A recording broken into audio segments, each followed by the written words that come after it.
Hey, what's going on, guys, and welcome to the Christopher Marc Show. So today I have the privilege of being in front of a very, very talented musician. And, this dude, oh my gosh, man. I mean, he'd be killing it on the guitar. He's just amazing. Tarious, can you tell everybody your full name and what do you do, my friend? My name is Tarious Hill. I'm a good professional guitarist, musician, music producer, smooth jazz artist, songwriter, actor, DJ, audio engineer, amongst many other things. That pretty much covers it for the most part. Gotcha. So, how did you get started in doing music, and what was your first instrument that you started with? How I got started for like musical instruments, I was like a songwriter, write poetry at first. I did that and rapped in high school. So, but for my first musical instrument, I was probably 25 years old, and that was the guitar. Basically, I was listening to a lot of Jonathan Butler at the time. So he was playing like the classical guitar, nylon string guitar, and they were just speaking to me. And I was like, this is what I want to do to express myself. But it took like a year for me to get the guts to go out there and get me a guitar. Cause I'm thinking like, I'm going to play it for a little while if I can want to and never play it again. Put the jump and start playing. Been playing ever since. And it's been like almost 20 years now. Yeah, it's going to be 20 years in September. I've been playing the guitar. What instrument was the hardest for you to learn? Guitar. Guitar was the hardest. Guitar by far. Okay. Is there a reason why? Because the layout is not natural like a keyboard. A keyboard is like kind of like a keyboard, like you type or whatever, so it's more comfortable or whatever. Like on the keyboard, like you play one chord, you play the chord up and down, the same shape up and down the keyboard. The guitar is not like that. You play the same shape, it's gonna be in a different key. So it was just like it's switching chords. Guitar, it's not learning the scales, learning licks. It's switching chords in the beginning. It's very, very hard or whatever. So that was the main thing I had to get over when learning guitar is switching chords. Gotcha. Learn different chord voicings. The chords different. What song did you use to learn? I try to play anything and everything. Like you look like anything for like Mary Had a Little Lamb, Amazing Grace, anything to Prince, Kiss, Eyes the Brothers in Between. I was ignorant. I learned the simple stuff and try to learn the hard stuff. So I was into everything. George Benson, Breezing, stuff I had no business trying to learn. I was trying to learn. I just dove in, and I knew I sucked, but anything that I want to play, I just tried it. So, wow. So, did you find that as you start getting better, like when did you decide? Okay, you know what? I'm gonna actually start doing this more as a career, and putting some time behind it. Okay, so when it started, I probably by my second year, and I was playing like every day, practicing and playing. Somebody saw me in the music store and like, hey, I like what you do. You want to try for my band? Later on this evening, I was like, yeah. And I played with, and I tried out, and I was filling in for a guy who taught music at the University of Alabama. Great jazz guitars, right? I only been playing 2 years. I know how to play some chords, know how to play some licks, but in my mind now, professional level, got in there, they looking at me like, the rhythm that you got, that's what we need. You do this way better than he do. Right. And I'm, what? Like, this guy's a professional. And that's how I started playing in bands, and once that happened, whatever, everybody started wanting me. How did it make you feel? Like someone saying to you, like, you know what, like you're just as good as someone who does this all the time. It was crazy. I'm like, oh my God. Cause like when I first started, everybody told me I sucked. What, you a black man? What you doing playing the guitar? Black guys don't play guitar and all that. Down to me, like, leave it alone. And one guy that was cool with my cousin told me he was a guitar player. And I was like, hey, what's the advice? He's like, just keep playing. Just keep playing, you'll get better. And I didn't believe him. I'm like, how can I just keep playing and getting better? And when they told me that, like, hey, you just as good as this guy, I was like, wow, I just kept playing. And I feel like I was built for this. I was called for this. Mm-hmm. I think it was a calling. Like, for me to be only playing 2 years and I'm playing rhythm better than somebody been playing nearby as long as I've been living, I was like, this is something special. So it made me feel good. It made me feel like all the work I put in wasn't in vain. No, I mean, because you know, it's like you. I think when you love what you do and you put the time in, like the result is going to be there.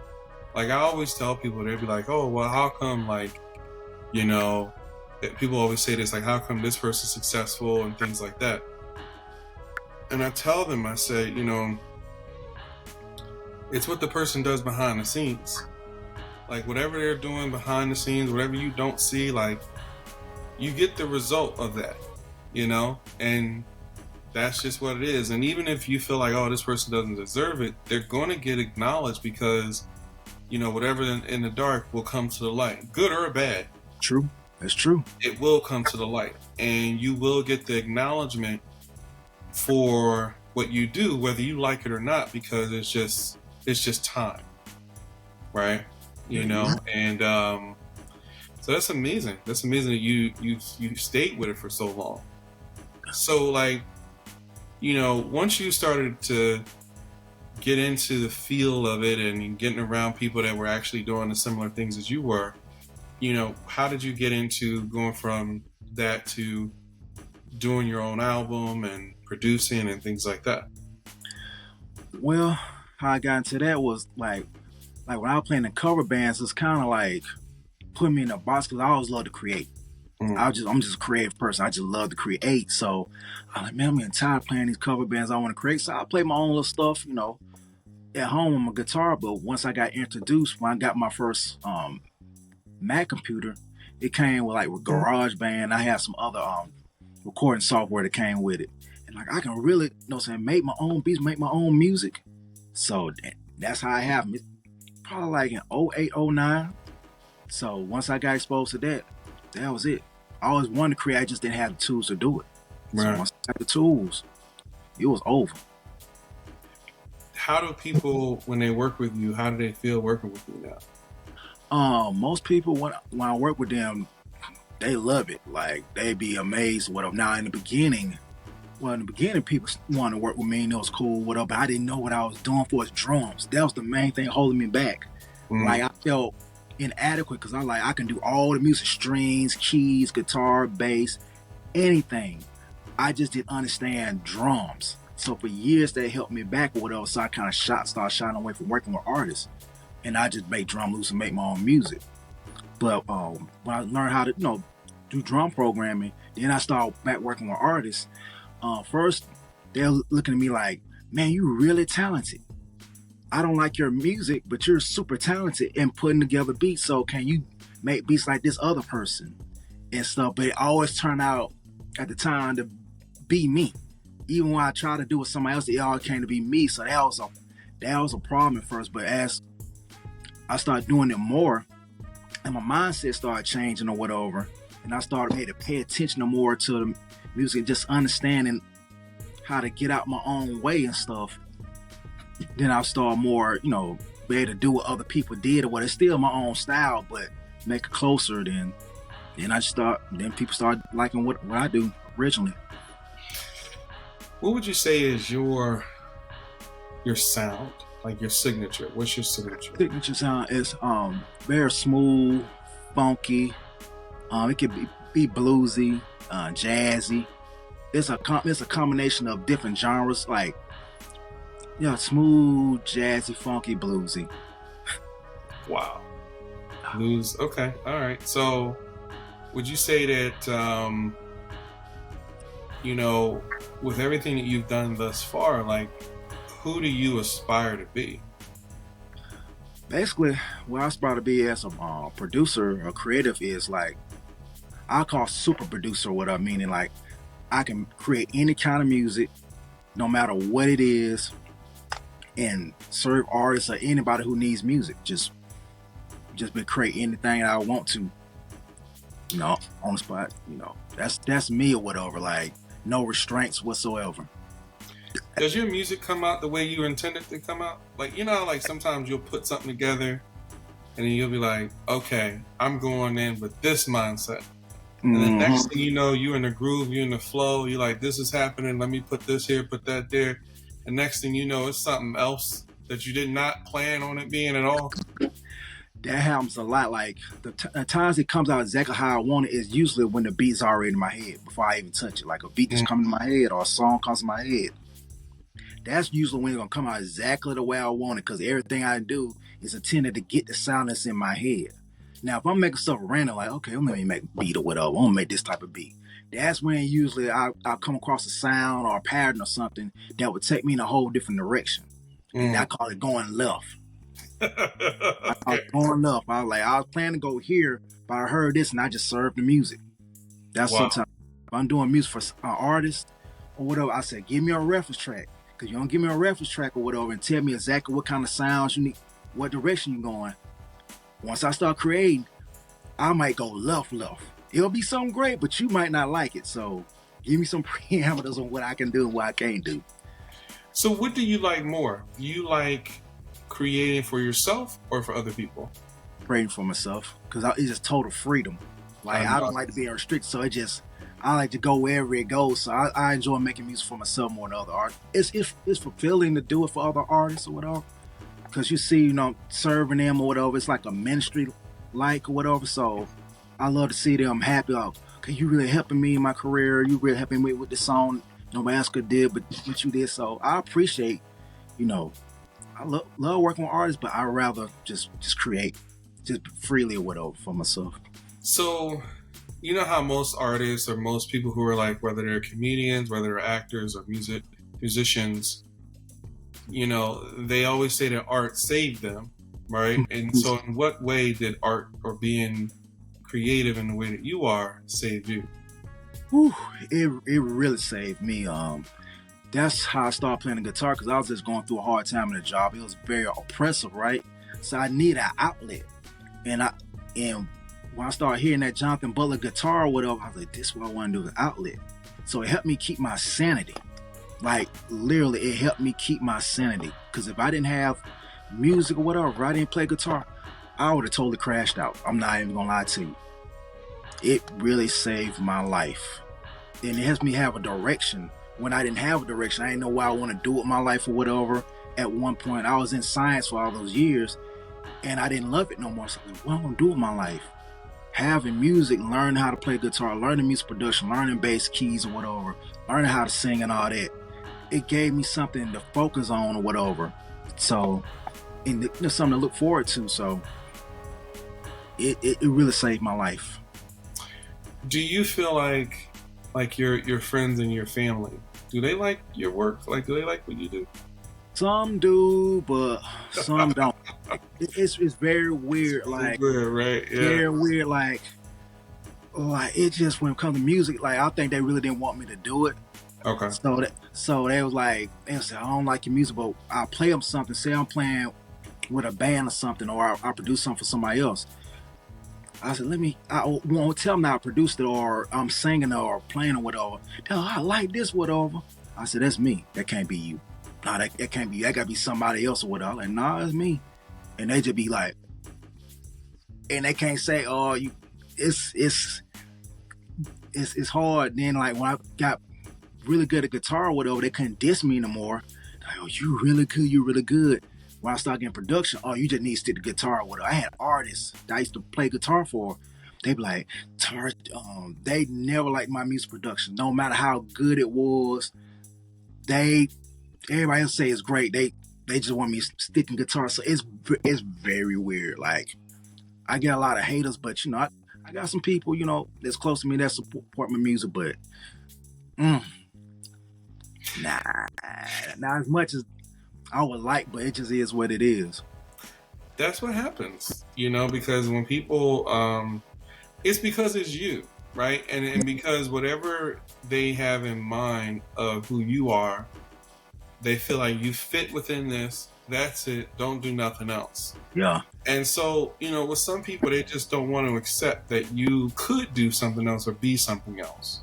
Yeah. They don't want to accept it like, okay, well, if this person can, do this, maybe they can do other things. Maybe they can try this and try that. And so people are just so judgmental. You know, Yeah. it's like you couldn't play a guitar, let alone go from this to that, and you know what I mean, like. But they don't understand. To them, it seems easy, Yeah. but it's like it's hours of work. It's hours of like, you know, you helping and getting the support that you needed from listening to other people or getting advice from people. Like people don't see none of that.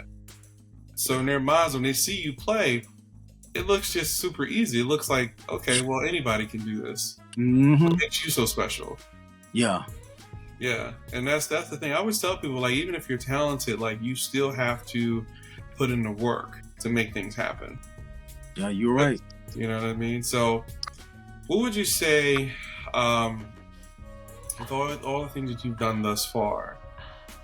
You know, what music artists do you like? Do you listen to that you follow?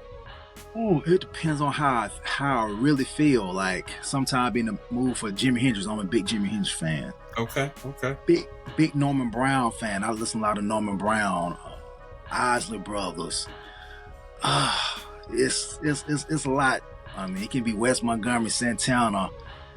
It's I mean even down old school hip hop or whatever. If I'm in the mood for that, you mm, know, it's Snoop Dogg. I mean, it could be DJ Quick, UGK, Outkast for that because Tupac because I love the instrumentation yeah, of the music.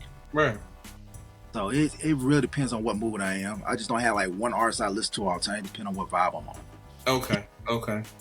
Which one do you feel like you mimic a little bit creatively when you create?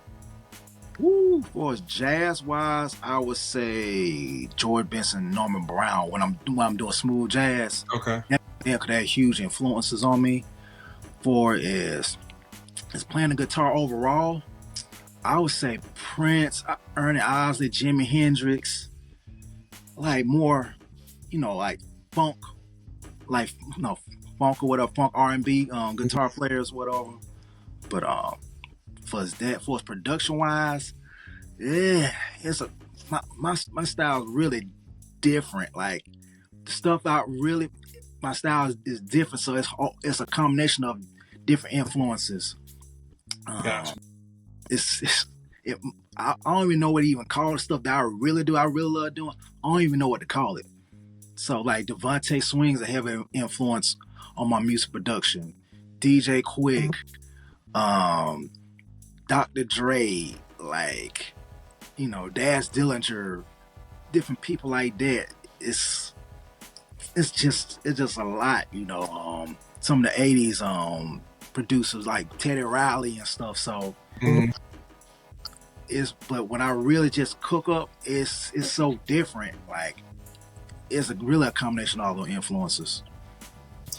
You know, I think that's the thing. It's like once you love something, there's so many people you listen to and aspire to be or kind of like mimic in a sense. Because for me it was like I listened to like all the musicians you're saying, and then I also listened to like rock music, and then Yeah. I listened to like Japanese music and just every different style and from different cultures.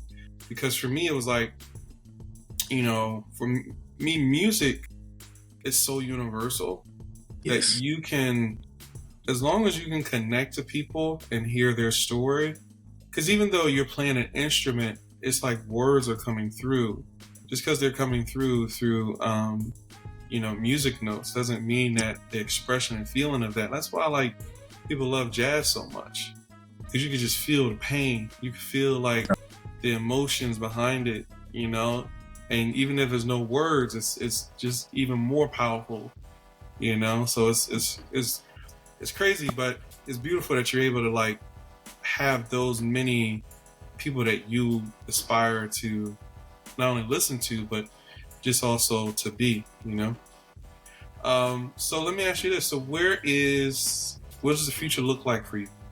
What's your plan? What's your vision? Where are you trying My to go? vision is I'm working on my new album now. So this one is not gonna be jazz be singing on this album. I might do a little rapping on here. I might have like one rap song on it, Mm-hmm. depending on how I feel. But it's mainly way it's come. I'm just letting it organically come about, like as songs come to my head or whatever, or something I want to write about.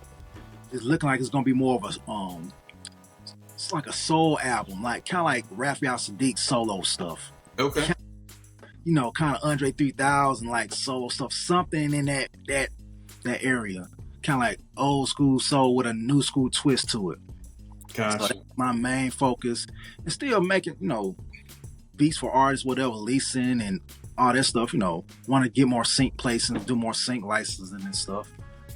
Wow, man, you you're doing it, man. I'm really happy for you because I understand that, like, what goes into being an artist, like, and being creative, and then still being able to, like, to stick with it, because that's the hard part. Yes. You easy to get started, but then to stick with it. Stick to it. It's rough. It's rough. Even times I wanted to quit, I was like, I still made music, but just trying to do as career. I'm thinking about quitting. Every time I try to quit or do anything outside of that, whatever, it blows up in my face. You know why? Because it's, and I've had that happen to me before. Like, I would be like, okay, maybe this is just not meant for me. Maybe I'm supposed to do something else. But then the question is like, okay, who are you without what you love? Yeah.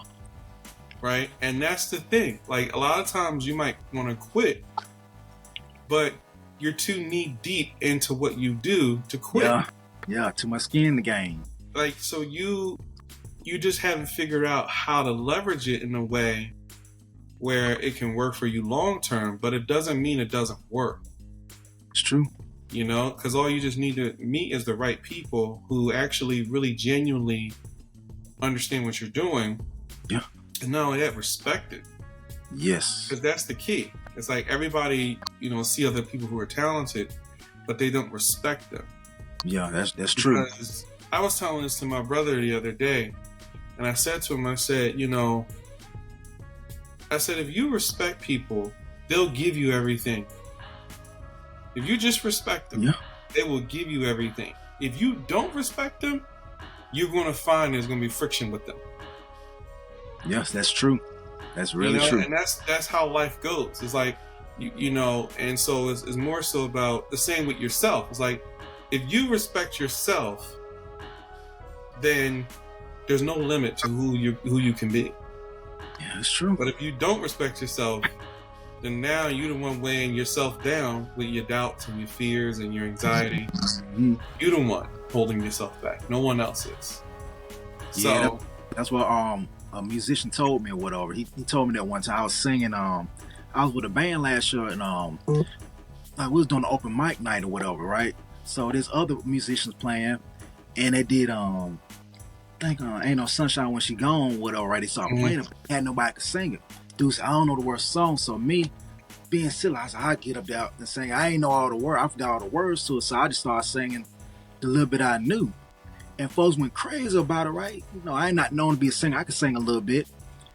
And one guy, old guy, came to me like, you the one holding you back or whatever. You got all these talents or whatever, because he just know me for playing guitar in his band. Well, I sung a little bit, but he ain't heard me sing before. So like, you the one holding you back. You the one holding you back. You got all this talent or whatever. You need to use what God gave you. And he was telling the truth. Because I knew out there in myself, like, I can do way more with this singing than I'm doing or whatever, because I'm focusing on other stuff or whatever. I was like, I can already write something. I can really take it somewhere. And other artists, you be telling my Tarious, you need to do your own thing solo. Be a Southern soul artist, be this artist or whatever. Like, these people just want to hire me as a guitar player, but they seeing stuff that I'm not even seeing in myself. And his old man told me, he went off on me after that song. It made him cry. He started thinking about his wife or whatever. He's like, man, you put tears in my eyes by singing. You the one holding you back. Yeah, because I think this is what happens when you're multi-talented. I think when you're gifted in so many different ways, you don't know which one to choose. Yes. You don't know, like, should I stick with this? Should I stick with that? And the truth is that you need to use it all. You just haven't figured out a way where it all works together yet. Mm-hmm. But you need to use it all because, you know, I've had people where when I would try to help them understand, you know, talents that I may have or things like that, and I would try to help them to understand how to use it and things like that, they would get overwhelmed. It'll bring out the worst in them. Like, and what you start realizing is that God gave you the gift, right? So sometimes we think to ourselves that, oh, well, maybe I need to give this gift to other people. Yeah. But he gave you the gift so you can communicate his message through whatever you do, whether it's through love, whether it's through kindness, whether it's through beauty, whatever it is, for you to communicate through what you do. And if you don't communicate through what you do and you give it away, you're going to notice that other people don't know what to do with it. They don't know what to do with it because it's not their gift. They might, oh, I don't need all this. I just need this. But you might be like, man, like, no, you really need all of it because you da-da-da-da-da-da. But why do you know that? You know that because God gave it to you specifically. So you got to use it all. Because, yes, there's going to be people who are jealous, envious, don't like you, feel like they could do what you do, feel like you should just stick to one thing. Who cares how they feel? Because at the end of the day, it's just you and God and your music and whatever you do, whenever you love. And if they like it, cool. If they don't, that's why it's great not to answer the phone. You know what I mean? So yeah.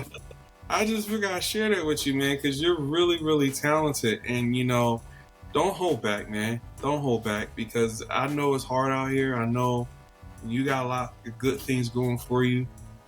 There's a lot of people out there that just want to, they're jealous of it. And they feel like, how come I don't have your gift? But what they don't realize is that because you can't handle the responsibility of my gift. That's true. A lot comes with spiritually. Psychologically, it's a lot. There's a lot. It's a lot. So nobody be like, oh, well, you know, I could do what you're doing. No, it's a responsibility that comes with that. And everybody feels like they can handle the weight of it. But there's like, that's why you have certain dudes where they can lift 500 pounds and it's easy for them. You let somebody else come in, all machismo. Yeah, I got this. I got this. I'm going to lift this up. Yeah. They back break. They fold like a little accordion. They back break and they done forever. Now they in the wheelchair. All because they was trying to prove a point. Yeah, you telling the truth.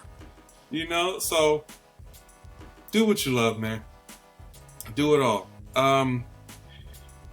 So Tarious, if you could tell me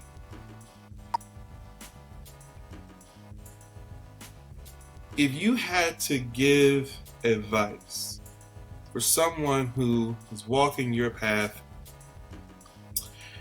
and they're struggling, they're having those doubts that you had and those moments of you know feeling like they can't do it, what would you tell them?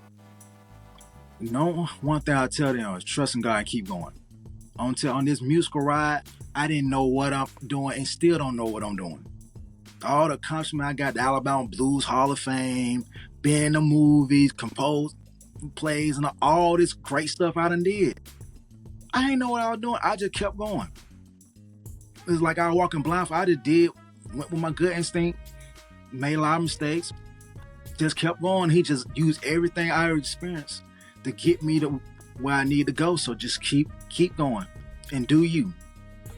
Because if for us music or whatever, or in art or whatever, it's a calling. It's a calling. Like that's your duty. You can try to run from it all you want to. It's gonna call you back.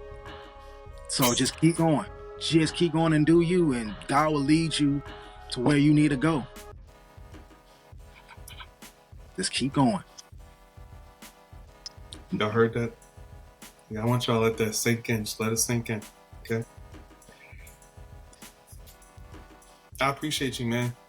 No problem at all. I appreciate you not only sharing your music with me, like just being able to, what you do, and just not giving up on yourself. Because this, I can tell you, man, it ain't easy. It ain't easy at all. I tell you, man, it's not easy, and but I think the fact that you wake up every day and you just keep at it, and you keep trying, and you keep, getting more comfortable. I think that's the thing that people don't understand. It's all about you getting more comfortable in your own skin. Yes, you're and exactly. that takes a lifetime. Yeah, because I'm dealing with stuff right now. Like I got a pinched nerve in my shoulder and got a shoulder injury. I'm not even supposed to be playing guitar. So everybody been calling me to play in their bands. I turn down. They think, oh, your career over it. Nope. You know what I'm saying? Because this might be shut down, whatever. But I got many other things that I can do. I like God shutting this down. I still play guitar a little bit. I just only play for a few minutes because it hurts or whatever. But Yeah. I still got. That gave me time to work on my album.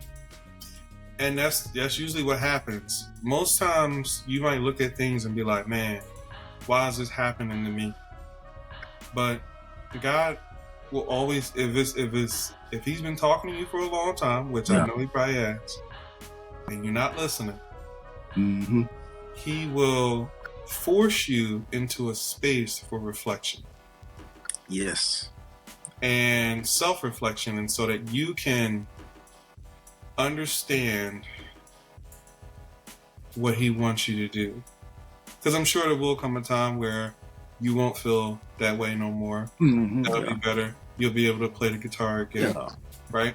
Yeah. But it's not about what you do. It's about what he's trying to help you to do, and you're resistant to it. Yeah. Because you're resistant to it because you know what comes with it. Yes. The enemies, the judgment, the criticism, but he's going to protect you from all of that. Yeah. Like, just stay doing what you need to do. He gave you the gifts, use them. Yeah. Take care of yourself. Because even if you love people and a genuine person, you got to take care of yourself. I'm still learning that. Like, yeah, me too. Listen, man, taking care of yourself is not an easy thing. People are like, oh, it's hard when you give a lot and you want to, and you want to care, you want to be there for so many people. So when you take that time to take care of yourself, go and do that, man, because, and it's good because now you got a chance to do your album. Things will work out better for you. Just listen. Just listen. Don't think. Because sometimes thinking is the worst thing in the world. Yes. You'll be like, oh yeah, man, you need to think about that. Not when it comes to what God wants you to do. Yes. Listen and move. That's it. Man, I appreciate you. Thank you for joining us on the show and sharing your story and being open and doing what you do and man, just keep it up. We'll do. I appreciate you, man. I hope you guys enjoyed the episode, and I'm going to see you guys on the next one. Peace.